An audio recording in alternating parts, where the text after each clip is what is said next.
Переходим к рассмотрению дела. Слово для доклада предоставляется судье Конституционного суда Касмалиеву Мухаммеду Шадыхановичу.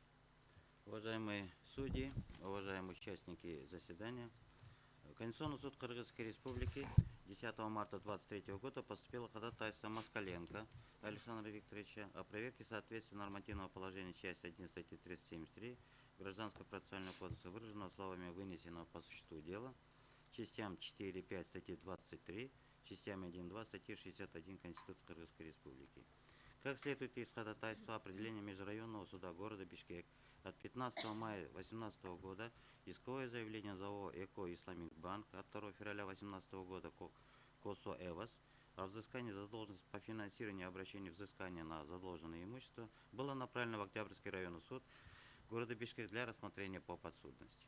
Позже заявителю стало известно, что 11 июня 2018 года судьей Октябрьского районного суда Абакировым вне заседания суда было вынесено определение об установлении цены иска и доплате госпошлины, о чем Москаленко не был своевременно и надлежащим образом извещен. Соответственно, он был лишен права на судебную защиту своих интересов в установленном законном порядке. Москаленко 15 декабря 2022 года обратился в суд с заявлением о пересмотре дела по вновь открывшимся обстоятельствам и отмене определения судьи Октябрьского районного суда от 11 июня 2018 года. Определением этого же суда от 16 января 2023 года было отказано удовлетворение заявления Москаленко о пересмотре судебного акта по вновь открывшимся обстоятельствам на основании части 1 статьи 373 Гражданского процессуального кодекса, согласно которой пересмотр дела возможен только по вступившим в силу законную силу судебным актам, вынесенным по существу дела. Заявитель отмечает, что в соответствии с частью 4 статьи 23 Конституции законом не могут устанавливаться ограничения прав и свобод человека в иных целях и в большей степени, чем это предусмотрено ею. А согласно части 5 указанной статьи не подлежат никаким ограничениям, установленным Конституцией права и свободы человека. Он также отмечает, что в соответствии с частью 1.2 статьи 61 Конституции каждому гарантируется судебная защита его прав и свобод, предусмотренных Конституцией, законами и международными договорами, участницей которых является Кыргызская Республика. Таким образом, по мнению заявителя, нормативное положение части 1 статьи 373 ГПК, выражено словами вынесенного по существу дела, противоречит частям 4.5 статьи 23, частям 1.2 статьи 61 Конституции, поскольку ограничивает право граждан на судебную защиту. С учетом изложенного, субъект обращения просит проверить оспариваемое нормативное положение на соответствие Конституции.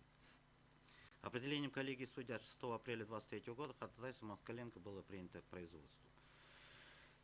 В Конституционный суд Кыргызской Республики 28 марта 2023 года поступило ходатайство Аделова Эрнеста Сабыровича, представляющего интерес АО «Мамыр», о проверке соответствия части 2 статьи 267 АПК Конституции Кыргызской Республики.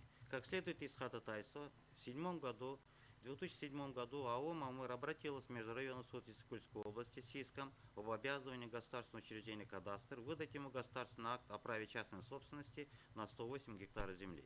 Решением данного суда от 20 марта 2008 года исковое требование АО «Мамыр» было удовлетворено, и ГУ «Кадастр» выдало обществу государственный акт о праве частной собственности на указанную землю. Однако в 2022 году ГУ «Кадастр» обратился в административный суд Иссык-Кульской области с заявлением о пересмотре его решения от 20 марта 2008 года по вновь открывшимся обстоятельствам, в чем ему было отказано соответствующим определением от 30 мая 2022 года.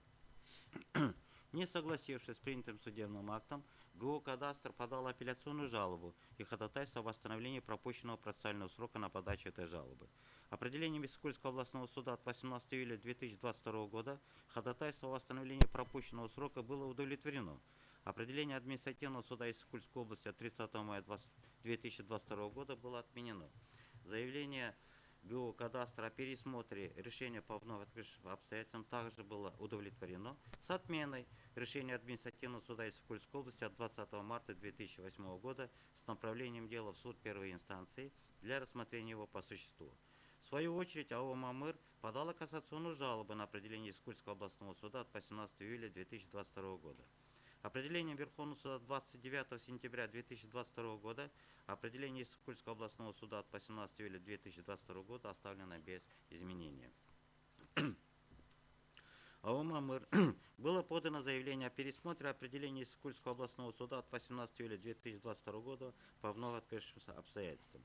Определением Иссык-Кульского областного суда 13 декабря 2022 года данное заявление оставлено без удовлетворения. На это определение АОМ подало кассационную жалобу, однако определением Верховного суда 22 марта 2023 года судебный акт Иссык-Кульского областного суда был оставлен в силе. Как отмечает Адылов, основанием для отказа в удовлетворении кассационной жалобы послужили нормы части 2 статьи 267 АПК, согласно которым по вновь открывшимся обстоятельствам могут быть пересмотрены лишь решения суда, определение об отказе в принятии иска, определение о прекращении производства по делу и определение об оставлении иска без рассмотрения. Обращаясь, сторона считает, что перечень судебных актов, приведенный в части 2 статьи 267 АПК, принят вопреки требованиям части 4 статьи 23 Конституции, который предусматривает недопустимость установления законом ограничений прав и свобод человека в иных целях и в большей степени, чем это предусмотрено Конституцией. Он также ограничит право каждого на судебную защиту, гарантированно частями 1-2 статьи 61 Конституции. При этом автор обращения апеллирует к правовой позиции Конституционной палаты, где было сказано, что промежуточные акты определение исключенного числа актов, допускаемых к пересмотру по вновь открывшимся обстоятельствам, имеющих вспомогательный характер, в отдельных случаях выходят за пределы данного значения и представляют самостоятельную ценность и могут существенным образом влиять на исход дела, затрагивая важнейшие интересы как личности, так и общества и государства. В этой связи заявитель отмечает, что оспариваемая норма противоречит приведенным положениям, обозначенным выше решении, и подлежит исполнению в установленном законодательном порядке. По мнению Адылова, оспариваемая норма не позволяет пересмотреть определение Иссык-Кульского областного суда от 18 июля 2022 года по вновь открывшимся обстоятельствам, чем нарушается гарантированное Конституцией право на судебную защиту, не подлежащее никакому ограничению. С учетом изложенного, субъект обращения просит проверить оспариваемую норму на соответствие Конституции. Определением коллегии судей Конституционного суда от 24 апреля 2023 года ходатайство Адылова было принято к производству. 13 сентября 2023 года Москаленко в своем дополнительном ходатайстве просил проверить соответствие нормативного положения части 1 статьи 375 ГПК, выраженного словами по существу дела Конституции Кыргызской Республики. Данное ходатайство было удовлетворено. Конституционный суд Кыргызской Республики 22 сентября 2023 года поступило ходатайство Плохутина Ивана Викторовича, представляющего интерес ОСО «Канцлер», о проверке соответствия нормативного положения части 1 статьи 375 ГПК, выраженного словами по существу дела Конституции Кыргызской Республики. Как указывает субъект обращения, индивидуальный предприниматель Соловьева при совместной деятельности ОСО «Канцлер» в период с 3 апреля 2017 года по 1 августа 2017 года получил от последнего материальные товары материальной ценности для их дальнейшей реализации. Однако после 3 месяцев Соловьев отказался от дальнейшего сотрудничества и возвращения в законном порядке образовавшейся задолженности. Для взыскания образовавшейся задолженности ОСО «Канцлер» в 2018 году обратился в Межрайонный суд города Бишкек. Данный суд своим решением от 18 июля удовлетворил требования ОСО «Канцлер». В последующем это решение было оставлено в силе Бишкекским городским и Верховным судом Кыргызской Республики. Однако в марте 2022 года Соловьева обратилась в Первомайский районный суд города Бишкек с заявлением о пересмотре решения Межрайонного суда города Бишкек от 18 июня 2019 года по вновь открывшимся обстоятельствам.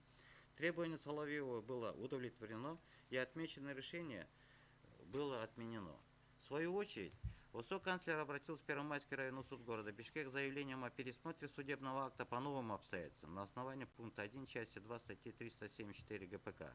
Однако этот суд на основании статьи 375 ГПК вынес определение об отказе в принятии заявления к производству.